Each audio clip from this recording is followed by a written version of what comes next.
Ladies and gentlemen, welcome back to AD&D Second Edition Player's Handbook Read-Through. And we just spoke about what alignments are, how the book defines alignments. And now we're going to talk about how the book tells you to play them. Well, we're going to read that, and then we're going to give our opinion on it. And you may find out that we don't have the greatest opinion of alignments in AD&D, but it is what it is, and we work with what we got. So that's what we're going to do. Let's get to it. All right, so we're going to come back. Boom. Oh, that did not work the way I wanted it to. Now it worked the way I wanted it to. There it is. Okay, playing the character's alignment. Aside from a few minimal restrictions required for some character classes, a player is free to choose whatever alignment he wants for his character. Now, rangers and paladins and druids, they have restrictions, but almost everyone else is fine. However, before rushing off and selecting an alignment, there are a few things to consider. First, alignment is an aid to role-playing and should be used that way. Don't choose an alignment that will be hard to role-play or that won't be fun. Now, notice it didn't say fun for you. Fun for other people. It's fun for me, but it sucks for everyone else. Then it's bad. Fun in general. All right. A player who chooses an unappealing alignment probably will wind up playing a different alignment anyway. In any case, he might as well have chosen the second alignment to begin with. A player who thinks that lawful good characters are boring goody two-shoes who don't get to have any fun should play a chaotic good character, should play a different alignment instead. I couldn't even read that one out loud. That was too stupid. On the other hand, a player who thinks that properly role-playing a heroic lawful good fighter would be an interesting challenge is encouraged to try. No one should be afraid to stretch his imagination. Remember, selecting an alignment is a way of saying my character is going to act like a person who believes this. Second, the game revolves around cooperation among everyone in the group. But I have failed in this in my time. I'm sure you have as well. Yes. We've stumbled and we've fallen, but we get up, brush ourselves off, and move forward. The character who tries to go it alone or gets everyone angry at him is likely to have a short career. Always consider the alignments of other characters in the group. Certain combinations, particularly lawful good and any sort of evil, are explosive. Sooner or later, the group will find itself spending more time arguing than adventuring. So this is unavoidable and occasionally amusing. But too much is ultimately destructive. As the players argue, they get angry. As they get angry, the characters begin fighting amongst themselves. This sounds like Yoda. Fear leads to hate. Hate leads to the dark side. That's pretty much that. As the characters fight, one character has hostilities, taking over a game, no one has fun, and what's the point of playing a game if you don't have fun? Third, I play games to ruin everybody else's time at the table. Well, that's my fun. That's your fun? Well, then step. Third, some people choose to play evil alignments. Although there's no specific prohibition against this, there are several reasons why it's not a good idea. First, the AD&D game is a heroic fantasy game. What is heroic about being a villain? An evilly aligned group plays its alignment correctly. It is much a battle for the characters to work together as it is to take on the outside world. Neutral evil individuals will be paranoid, some with justification, and others would betray them for profit or self-aggrandizement. Chaotic evil characters would try to get someone else to take all the risks so that they could become or remain strong and take over. Although evil lawful evil characters might have some code of conduct that govern their party, each member would look for ways to twist the rules to his own favor. A group of players who play a harmonious party of evil characters simply is not playing their alignment correctly. By the nature, evil alignments call for disharmony and squabbling, which destroys the fun. Imagine how groups of different alignments might seek to divide a treasure trove. Suppose the adventuring party contains one character for each alignment, a virtual impossible situation, but it's useful for this illustration. Each is then allowed to present his argument. Okay, now we're going to get into how the book believes all the different alignments would try to divvy up things that they did together. The spoils of what they accomplished together. This is how the book says it'll go. The Lawful Good character says, before we went on this adventure, we agreed to split the treasure equally, and that's what we're going to do. First, we'll deduct the costs of the venture and pay for the resurrection of those who have fallen, since we're sharing all this equally. If someone can't be raised, then his share goes to his family. The Lawful Good character says, whoa, whoa, whoa.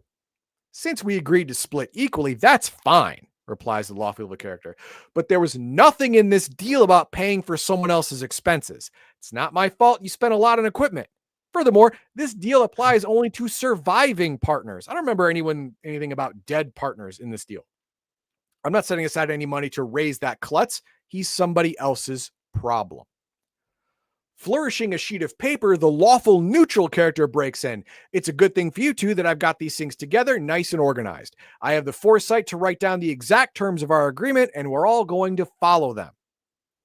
The Neutral Good character balances the issues and decides, I'm in favor of equal shares. That keeps everybody happy. I feel that expenses are each adventure's own business. If someone spent too much, then you should be more careful. But raising fallen comrades seems like a good idea, so I say we set aside money for that. After listening to the above arguments, the true neutral character decides not to say anything yet. He's not particularly concerned with any choice. If the issue can be solved without him becoming involved, great. But if it looks like one person is going to get everything, that's when he'll step in and cast his vote for a more balanced distribution. We're going to talk about that later, but okay. The neutral evil character died during the adventure, so he doesn't have anything to say. However, if he could make his opinion known, he would gladly argue that the group ought to pay for raising him and set aside his share. The neutral evil character should also hope that the group doesn't discover the big gem he secretly pocketed during one of his encounters. Oh, come on. They're player characters. Of course they're going to discover it. Of course, everyone searches the dead body. Shut up. The chaotic good character objects to the whole business. Look, this is obvious that the original agreement is messed up. I say we scrap it and reward people for what they did. I saw some of you hiding in the background when the rest of us were doing all the real fighting. I don't see why anyone should be rewarded for being a coward. As far as raising dead partners, I say that's a matter of personal choice. I don't mind chipping in for them, but I don't think I want everyone back in the group. Eyeballing that neutral evil guy with the gem in his pocket, probably. Yeah, he knows it's there. Yeah, he knows it's there. He saw it. Outraged at the totally true but tactless accusation of cowardice, the chaotic evil character snaps back. Look, I was doing an important job, guarding the rear. Can I help it if nobody tried to sneak up behind us? Now it seems to me that all of you are pretty beat up, and I'm not. So I don't think there's going to be too much objection if I take all the jewelry and the wand. Now I'll take anything interesting from those two dead guys have. And now I'm either going to work with me or I say you get lost permanently. The chaotic neutral character is also dead after he tried to charge a Gorgon, so he doesn't contribute to the argument. However, if he were alive, he would join forces with whichever side appealed to him in the most at the moment. If he couldn't decide, he'd flip a coin. I've seen that meme too often at the table. And it's written in the book, so it's not wrong. It's not wrong. We're gonna circle back to that. But I'm putting a lot of pins in this, so we're gonna come back. Don't worry. Clearly, wildly diverse alignments in a group can make even the simplest task impossible. It is almost certain that the group in the example would come to blows before they could reach a decision. But dividing cash is not the only instance in which a group could have problems. Consider the battle in which they gained the treasure in the first place. Upon penetrating the heart of the ruined castle, the party met its foe, a powerful Gorgon commanded by a mad warrior. There, chained behind the two, was a helpless peasant kidnapped from the nearby village. The Lawful Good character unhesitatingly, but not foolishly, entered the battle. It was the right thing to do. He considered it his duty to protect the villagers. Besides, he could not abandon an innocent hostage to such fiends. He was willing to fight until he won or was dragged off by his friends. He had no intention of fighting to his own death, but he would not give up until he had tried his utmost to defeat the evil creatures. Now, I like this. Yep, Lawful good doesn't mean chronically stupid. Yeah, was it lawful? Was it lawful stupid or no? It's chaotic stupid. What are those weird alignments? Lawful goody goody. That's what it was. There it is. Yeah.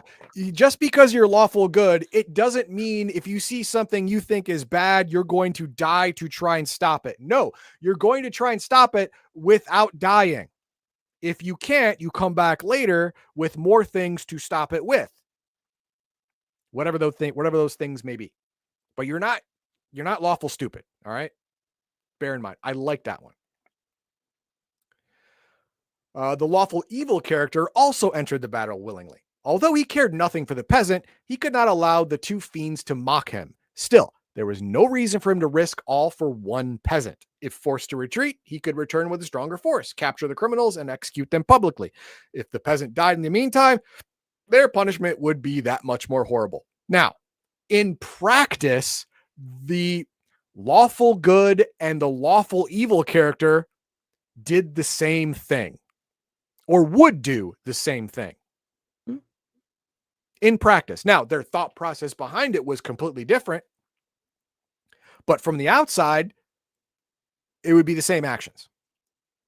I will fight. If I can't win, I will come back with a force that can win, and then I will win, and then I will punish the wicked. Well, there's also the part of how did you get him out of the battle? Lawful good.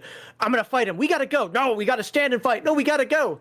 Lawful evil guy. Let's fight. No, we got to go. All right. All right. Yeah.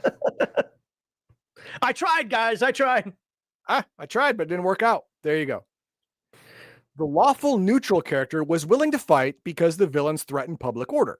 However, he was not willing to risk his own life. He would have preferred to come back later with reinforcements. If the peasant could be saved, that's good because he's part of the community. If not, it would be unfortunate, but unavoidable. That makes kind of sense, I guess. I mean, they are breaking the law and the law is sacrosanct, whatever. Okay. The neutral good character did not fight the Gorgon or the warrior, but he tried to rescue the peasant. Saving the peasant was worthwhile, but there was no need to risk injury and death along the way. Thus, while the enemy was distracted in combat, he tried to slip past and free the peasant. I'm behind that. So am I, but I've been at tables where the game master would call that evil. Now, that paragraph doesn't leave a lot, does not leave a lot of interpretation. I get that, but it's like, no. A good character would have been up there and helping his friends first. Not necessarily. No, we all had different missions in this one. Yeah. The peasant can't defend herself. Right. So if we lose, she's definitely going to die. But if I get the peasant out and we still lose, she's definitely going to live. Right. And only the people who put themselves in danger die. That means it's better the innocent civilian gets saved than the people who went to save her. That makes sense. I can get behind that.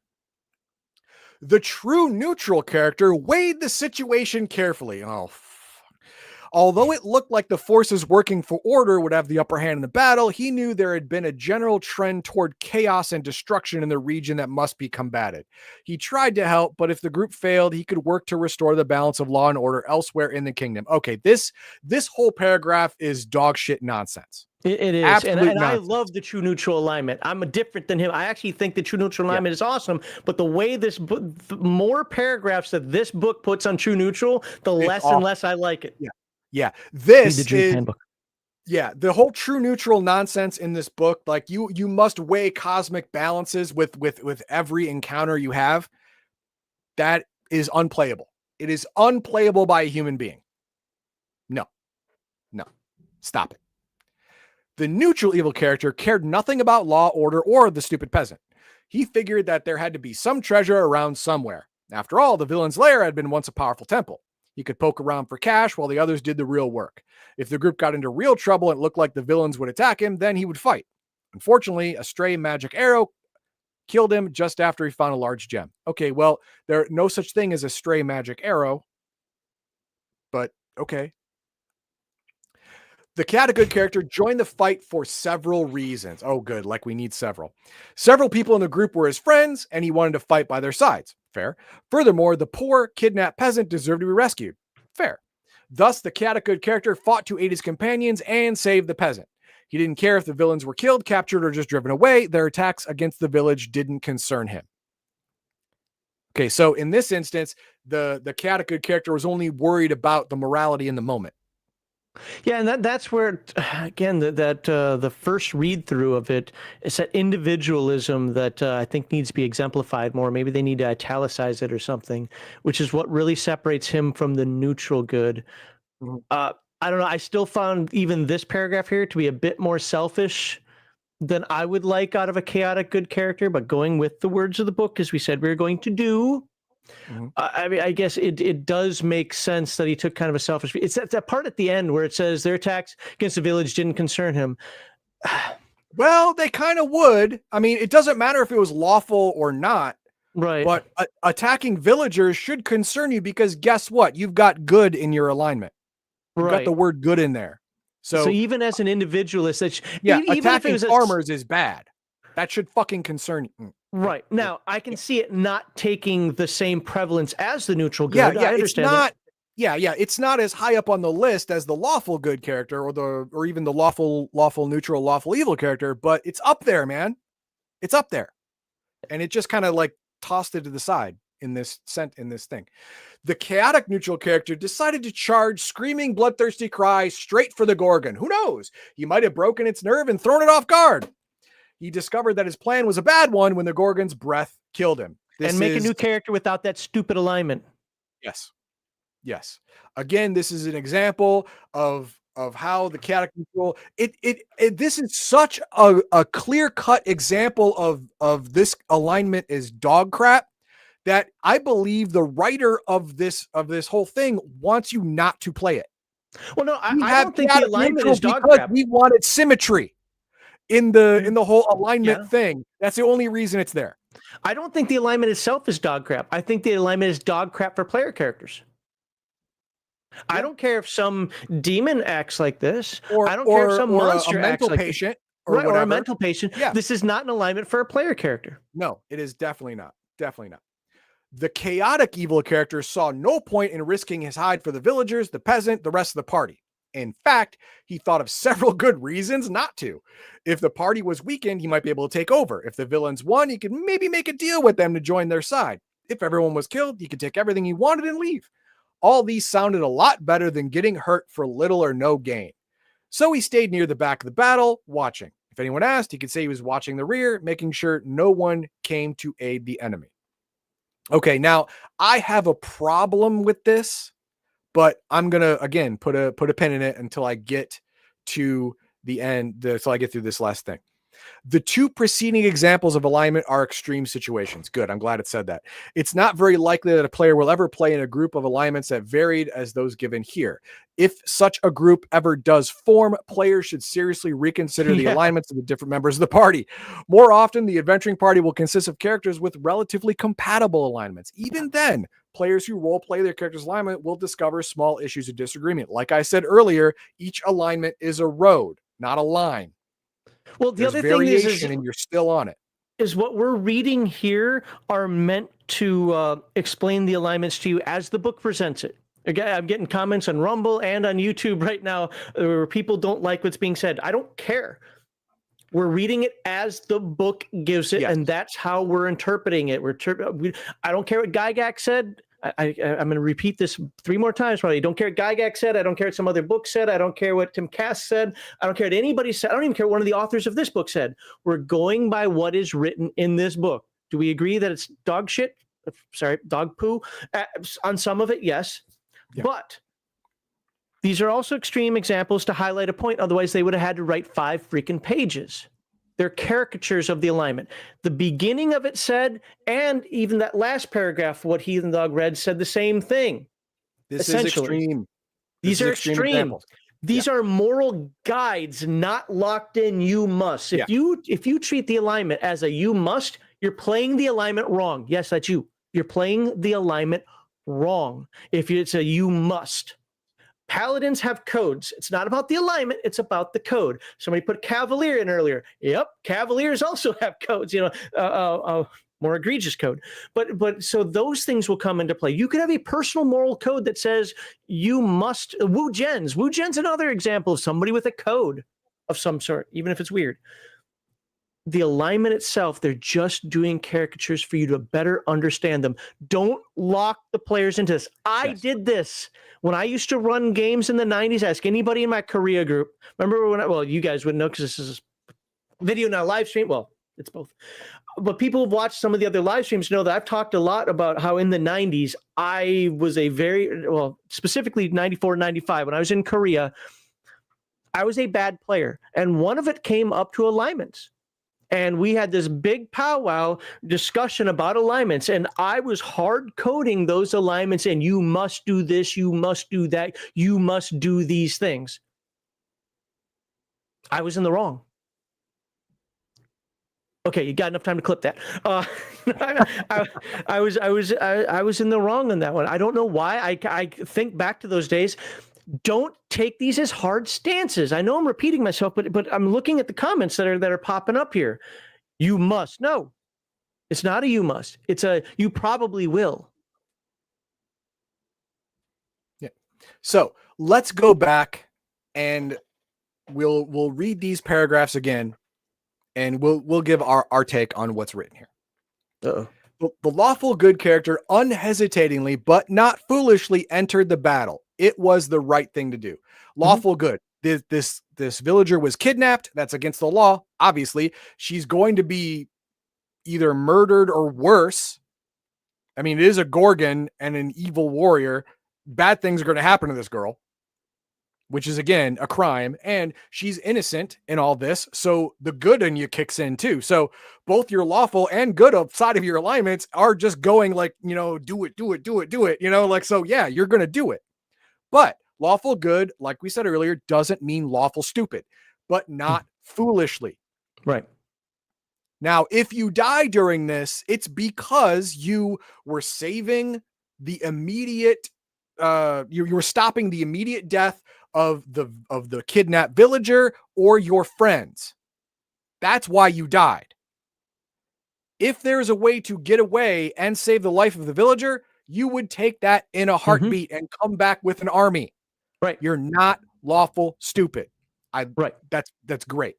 So let's look at this for a second in terms of just specifically two aspects of the alignment. The good part's easy. You're rescuing somebody. Okay, that's it. Yeah. And you're not doing it for the reward. The reward is doing it.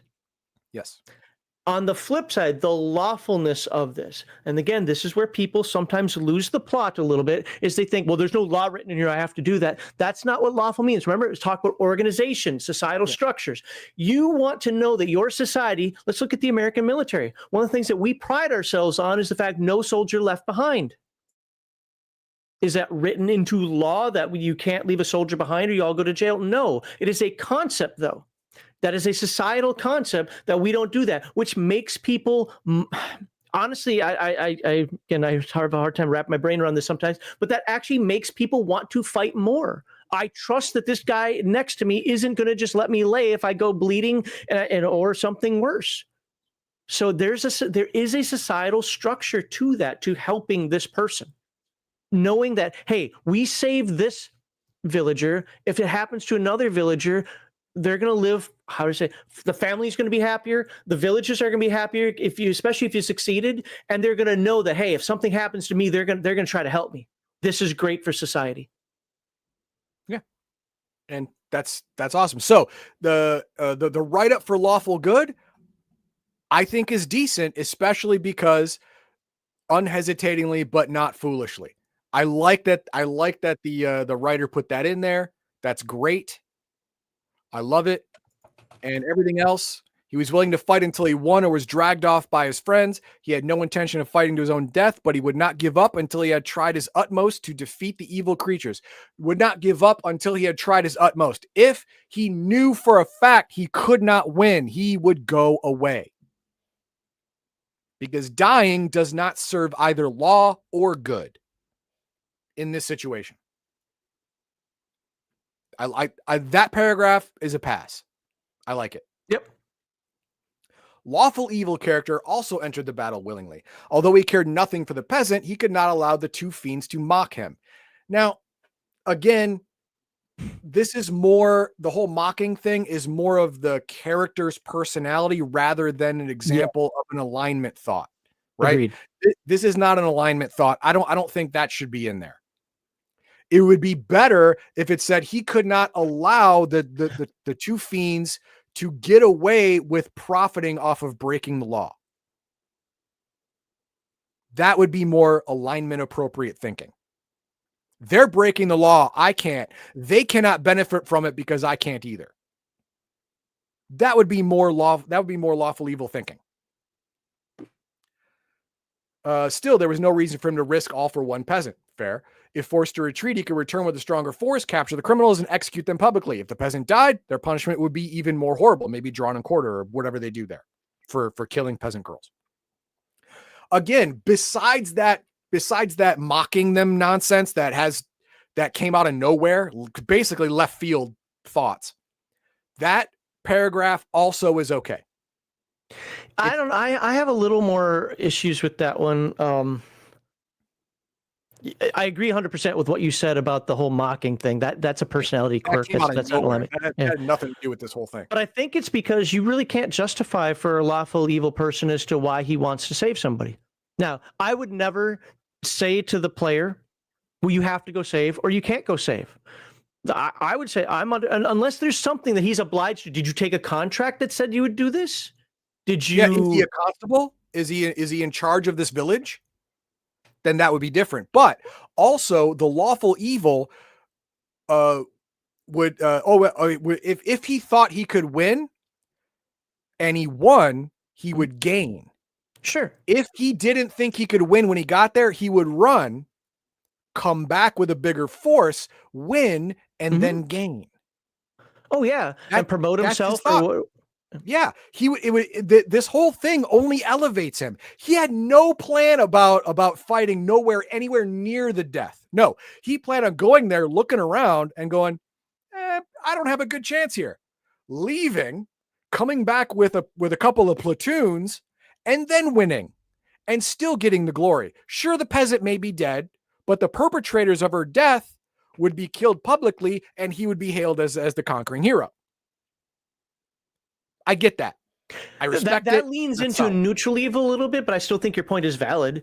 But the problem for me is the fact that I can't see, without having more backstory, I can't see anything in just the text that's written here as to why the neutral evil person has to go either way. Maybe he just, a better example is, I'm here with these guys. I have an obligation to them. They want to fight. Therefore, I need to fight because that's part of my agreement of being in this small group of heroes. Yeah. I mean, if you're in a group, there is a social contract. You have signed a social contract with the group, right? So, like, we have to save the peasant. Everyone is like, yeah, we got to save the peasant, and you're the only one who is not going to vote to save the peasant. You're like, all right, well, I either leave these guys forever or I go and help save this peasant. This is probably better for me if I follow the rule of the group. Okay. I normally say this stuff till the end, but the timing, I have to do this now.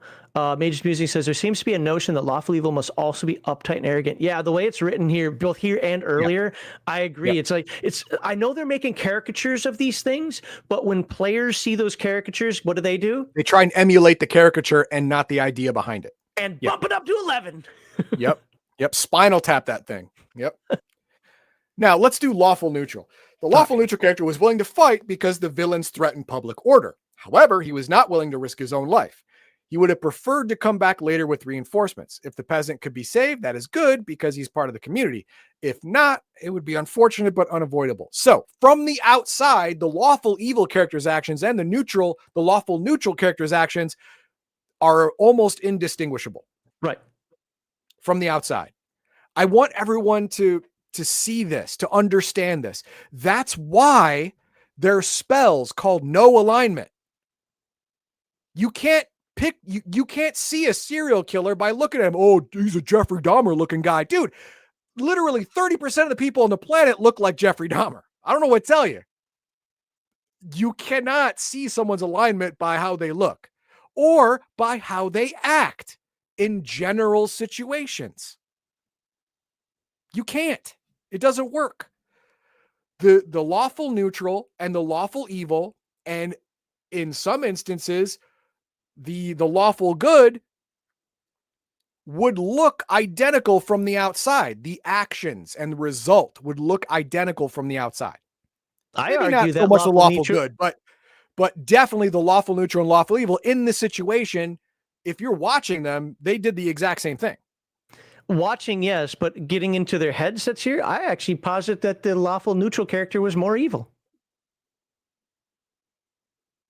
So there's no reason for him to risk all for one peasant, if you know. But he could not allow the two fiends to mock him. Of course, we already had a problem with that. So, but the lawful evil person was willing to go into the fight.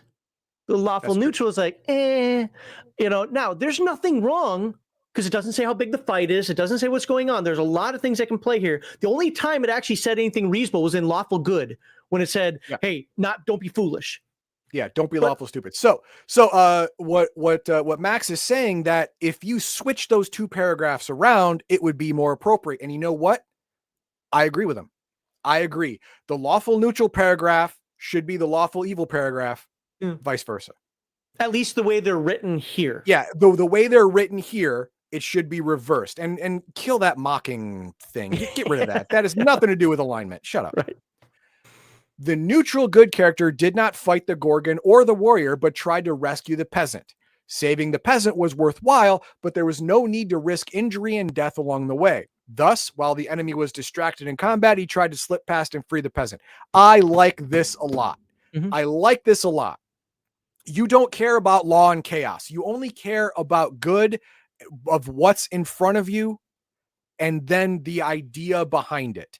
You are neutral good. You don't care about they're breaking the law, or anarchy in the UK.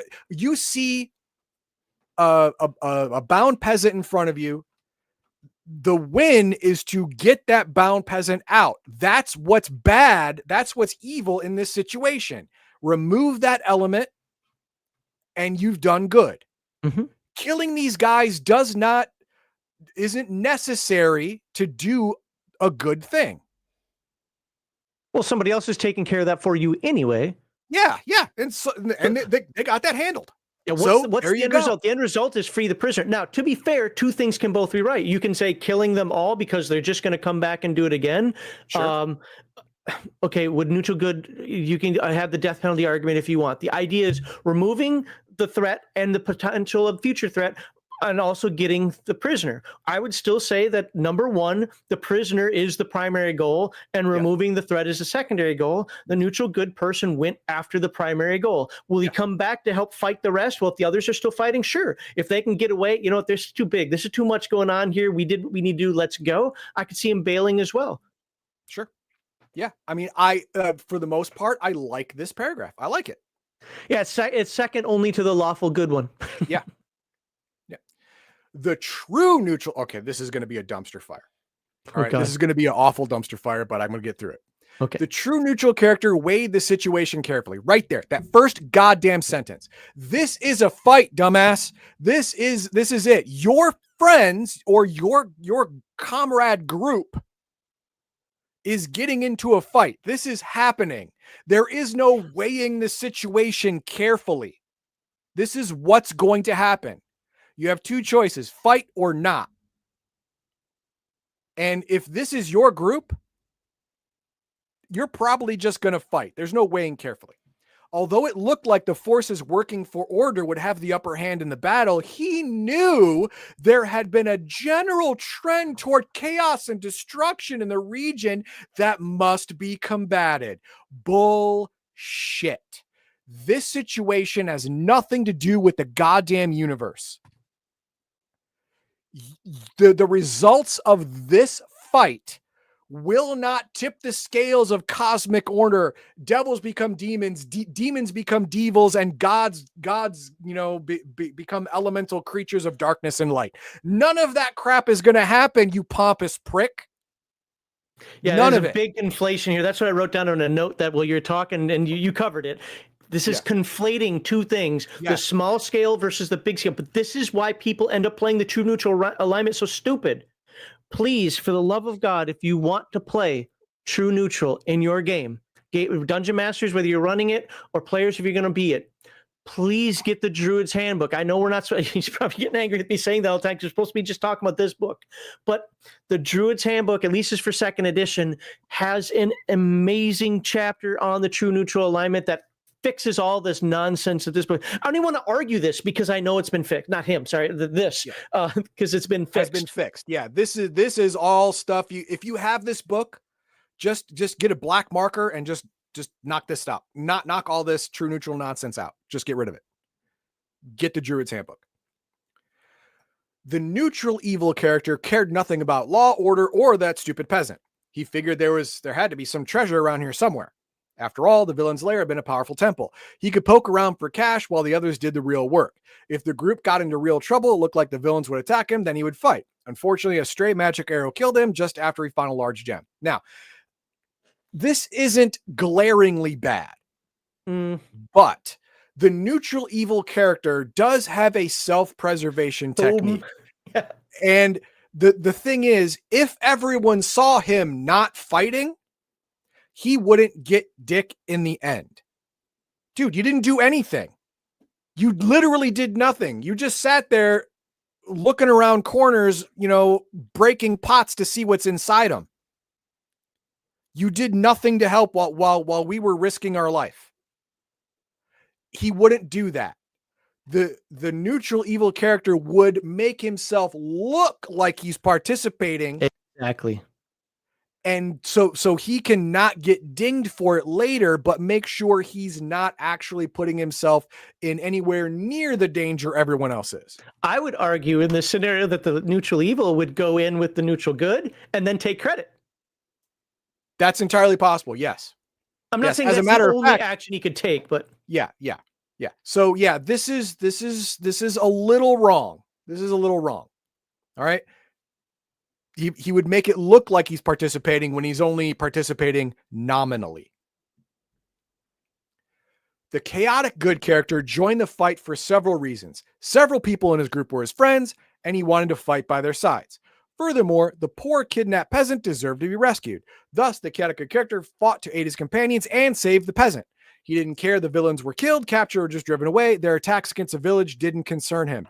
Okay, I'm on board with everything except that last sentence. Yep. That last sentence murdered the entire paragraph. Yes, you do care about the village because that you're good. People. Yeah. You're chaotic. You don't care about law, but you know that kidnapping people is harmful to them. I mean, you don't care about law. You don't even necessarily have to care about society, but the people themselves. Someone's daughter was taken away from someone's father, husband, brother, sister, whatever. That's all you need to hear. That is it. And you're on board. So that last sentence, if that last sentence was erased, I'm fine with that paragraph. I'm fine with it. Yeah. Lose that last sentence and it's okay. The chaotic neutral character decided to charge screaming bloodthirsty cry straight for the Gorgon. Who knows? We might have broken his nerve and thrown up. Okay. Chaotic neutral. If you as a dungeon master allow chaotic neutral, you have to tell the character, listen, your chaotic neutral tendencies or decisions cannot affect everyone else's life. You make chaotic neutral choices when it affects you and you alone, or it doesn't matter. That's fine.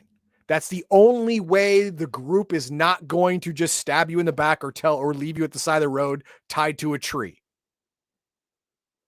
Because the way this book writes up chaotic neutral is just dog crap. It is unplayable as true neutral. True neutral is written here as is not the undecided idiot, the guy who can't plot a course. No, the way it's written here is the guy that plots too many courses too many different times in a day. First you're on our side, but now our side is changing the landscape of the kingdom. Well, now I got to be on somebody else's side. I literally saw that happen from a chaotic neutral player in a game where he did that mid-fight. Yeah, that is ridiculous. Yes. But according to this book, that is chaotic neutral. That is what it is, which means by this book's definition of chaotic neutral, it is unplayable at any table. So this paragraph, first of all, is the absolute best paragraph in this write-up. Because some bitch died, he gets to make a new character now. Yeah. He saved him. No, he saved the rest of the party from himself. And again, on Rumble, and well, I guess Rumble's kind of died off for a second here, but on YouTube, I know we're getting a lot of comments. I'm reading them as you guys are typing them in. Understand that they're doing these things as caricatures. Even we understand that they're doing them as caricatures. Yeah. Otherwise, they'd have to write, 2 pages on philosophy to do each alignment. They don't have the space for that. We agree that most of these are written up dumb, but we also understand that these are written up as characters to present an idea. Thing is some of these ideas, like this one, are too polarizing. Are bad. Well, and remember, I'm going to say it again, players will level it up to 11. Yep. So, again, I said it in the last segment. If you want players to understand how you understand alignments, give them examples they know or can look up that you consider an exemplary example of that alignment. I know a game system that does that. Palladium's alignment system, which is also better, but secondly, gives examples that you can look up in literature or history. Yes. Now we're getting to chaotic evil. The chaotic evil character saw no point in risking his hide for the villagers, the peasant, or the rest of the party. In fact, he thought of several good reasons not to. If the party was weakened, he might be able to take over. If the villains won, he could probably make a deal with them and join their side. If everyone was killed, he would take everything and leave. All these sounded a lot better than getting hurt for little or no gain. Okay. Now, the big problem with this paragraph is that the chaotic evil character shouldn't have been at the fight. If this paragraph here is taken to heart, he would not be right here, right now. Why is a chaotic evil character even there if this paragraph is taken to heart? He wouldn't be. So why write this paragraph? I don't know. Again, well, they had to write the paragraph because, again, it's an explanation of each one. I bet you when they were writing this, they were thinking the same thing. That's my take on this, because how many times they also say, like, after this, like, hey, these aren't the characters you want in the group, blah, blah, blah, blah, blah, blah. Yeah. So they had to put an explanation out there of what the character thinks, because we all know right off the bat, the evil character saw no point in risking his hide for the villagers. Fine. Okay, I get that. In fact, he thought, okay, here we go. Sorry, back in the first sentence. For the villagers, the peasant, or the rest of the party, right there out of the group. I don't care what your alignment is. Nope. You have to care about the people you hooked your freaking wagon to. All right. And I get that they're talking about characters here, but this becomes a player flaw. Yeah. And that's why, no. Now, you do you at your table, your game, you play how you want. But if you do chaotic neutral, actually, I argue I would take lawful evil over chaotic neutral. So if I'm being generous, you can be the 3 goods, lawful neutral and true neutral, and lawful evil, and that's it. And you can still work together reasonably well in most circumstance. Right. Let's keep going. All this sounded a lot better, blah, blah, blah. So he stayed near the back of the battle, watching. If anyone asked, he could say he was watching the rear, making sure no one came to aid the enemy. That is obviously never going to work. Okay, according to this paragraph, chaotic evil is chaotic stupid. Well, no one was going to believe that you were... I got a question for you. What? Why is it in the group when the neutral good character does that, nobody bats an eye? But when the chaotic evil or neutral evil character does that, all of a sudden the party gets into a tizzy. That's something that Mage's Musing said earlier, and he's right. If we know the alignment of the player, we'll absolutely know the intentions of the character. Right. See, yeah, it's the intentions that really piss people off. Like you said earlier, the neutral, no, what was it? The lawful neutral and the lawful evil guy, from the outside, the actions are exactly the same. But the intentions are radically different. It's not until you know the intentions that you're going to get all pissed off or not. So would you argue for players shouldn't know the character's alignments? Oh, definitely. Yeah. Definitely. So in that case, would you then argue if the neutral good player's like, shit, nobody's looking at the rear. I gotta stop cussing. Nobody's watching the rear. I need to do that. And then when the party's saying, you did nothing. I was watching the rear. Oh, sure you were. But that's a neutral good character. Now, at least they're being honest. They're putting him in the same boat as the neutral evil, right? But the actions are the same. Yeah. Now, on the flip side, it's the neutral evil character. Hey, thank you for covering the rear, man. Good job. You got our back. I mean, yes. That's a tough one because you got to take out the metagaming. Yeah, you do. Yes. Now, the chaotic evil character, we already established that he would not be in this place. There's no logical reason the chaotic evil character is even here. But if his plan was to get the entire party killed, take their crap and go, just say that. That's why he's hiding with the bandits. He's like, yeah, I'll bring him in here. Yeah, just say, as a matter of fact, if he stabbed everyone in the back and then threw his lot in with the Gorgon and the Mad Warrior, that would be appropriate. This whole paragraph is nonsense. What they didn't tell you is he was the Mad Warrior. The only reason the chaotic evil character is here is to stab everyone in the back, throw his lot in with the bad guys to secure the bag. That's it. So yeah, this whole paragraph is bullshit from beginning, because number one, he wouldn't be there, and number two, he would have done, nobody else would have survived because he would have made sure of it, because it's easy for the party to get wiped by a Gorgon, especially when you're helping the Gorgon. All right, well, I think we beat this dead Gorgon to death here. Yes, we did. Yes, we did. And that is, I'm not going to talk about changing alignment. That's ridiculous. I mean, your alignment is changed when you make consistently different choices than your alignment. The dungeon master is supposed to give you a warning. Most of the time, there is no detriment to that, unless you hooked yourself up to a god or a supernatural being that dictates you have a certain alignment. Then you're in trouble. Wait, you don't lose 2 levels if you change your alignment? For some reason, I thought that was... Certain character classes require specific alignments, such as don't function, blah, blah. Ultimately, the player is advised... Nope. Okay.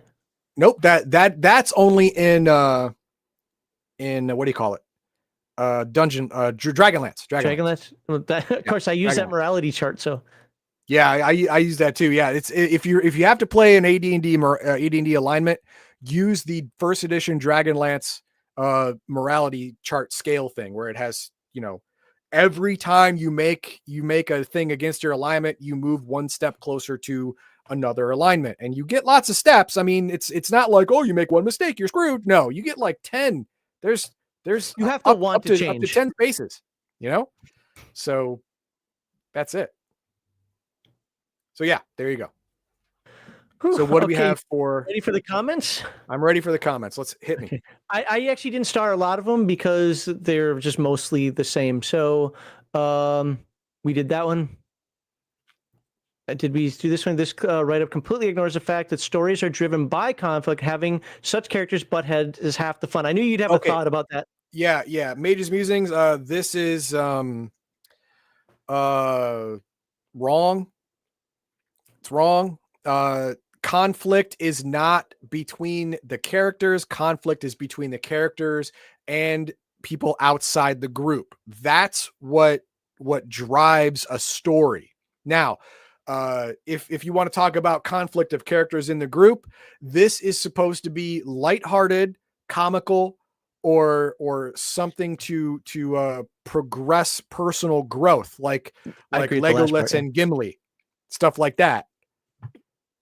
But not actual conflict that would break a party apart. No. There's a philosophy out there that, hey, just allow PvP in the games. And look, if you want to do that in your game, that's fine. The way I say it is I grew out of that after having enough. A long time ago. I saw it. I didn't like it. I don't like being in groups that do that. Now, that doesn't mean you can't have different philosophies, different attitudes, arguments. No, all of that I think is great, or can be great role playing.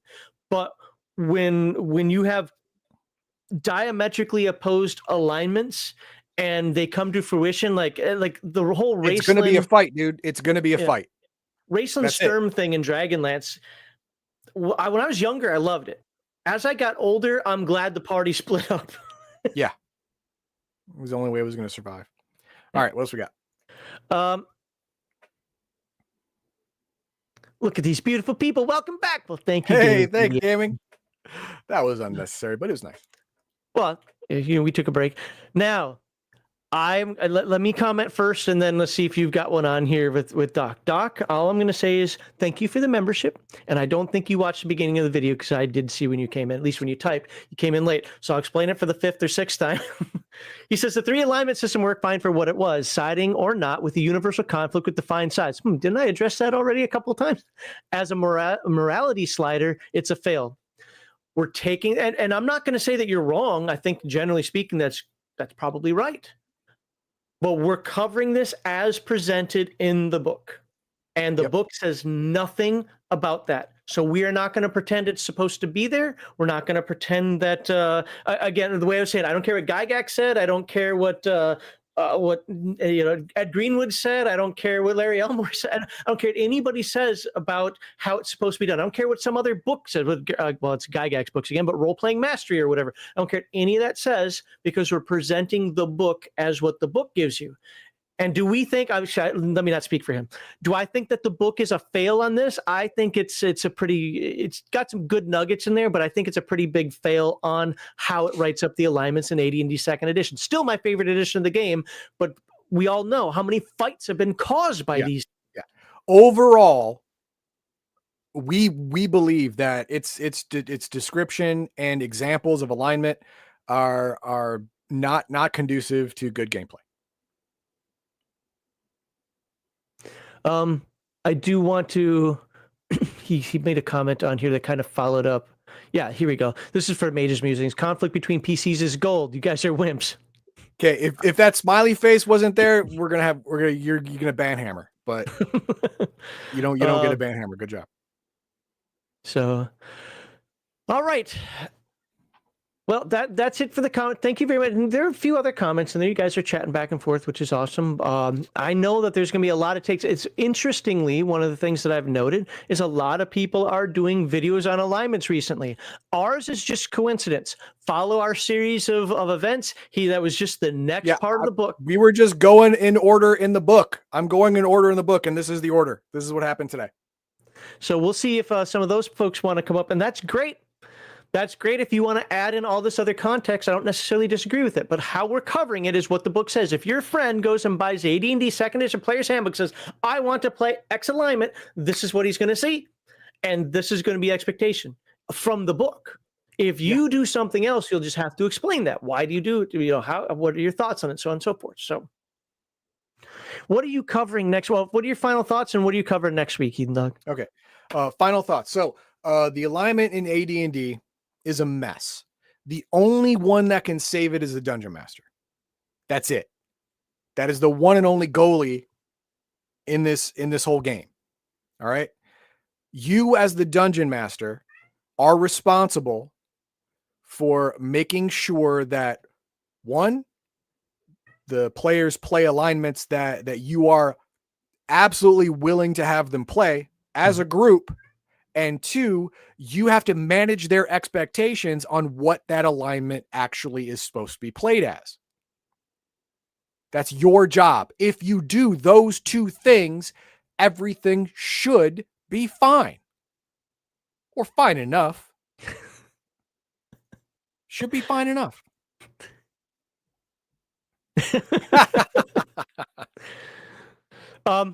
One final comment that I thought was probably the best one. Sorry, guys, but I think this is the best comment of the entire 2 video series we have on this right now. Over on Rumble, Darius says, what works in a novel will not always work in a tabletop RPG.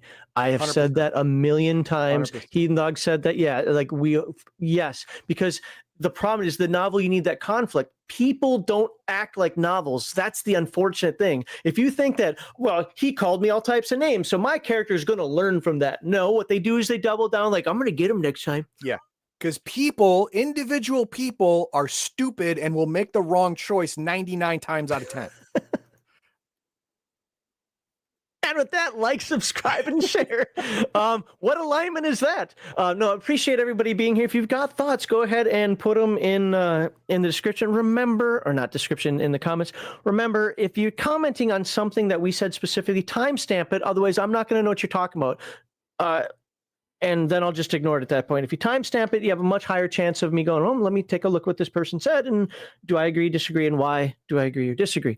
But alignment is something that definitely gets people heated, and we'll see how the comments are in this one. And oh yeah, what are you doing next week? Proficiencies. Proficiencies are next. Yes.